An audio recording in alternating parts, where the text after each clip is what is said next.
L'info écho avec Capital. Le coup de gueule du jour pourrait être poussé par certains voyageurs en avion. Plusieurs compagnies aériennes ont en effet remis en vente des billets pour des vols sur des Boeing 737 MAX. Le bimoteur du constructeur américain est banni de l'espace aérien mondial depuis le mois de mars après avoir été mis en cause dans 2 crashs.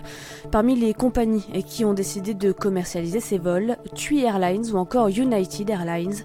En tout, plus de 32 600 vols sur des 737 MAX 8 et MAX 9 sont prévus d'ici la fin de l'année, alors que les régulateurs n'ont toujours pas annoncé de date pour un retour dans les airs de l'ancien best-seller de Boeing.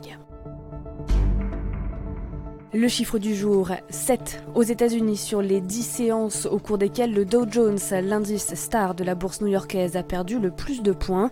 7 se sont déroulés sous le mandat de Donald Trump.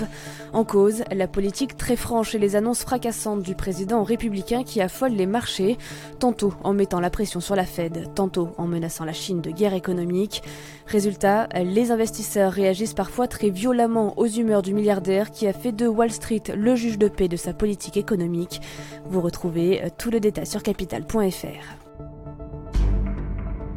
Traquer les navires délinquants depuis l'espace, c'est l'idée d'une start-up rennaise qui lancera aujourd'hui son nanosatellite CubeSat. Elle sera ainsi la première PME française à accéder à l'espace. CubeSat doit permettre de traquer les bateaux civils non coopératifs naviguant avec un motif illicite comme la pêche illégale, le dégazage ou encore la piraterie maritime.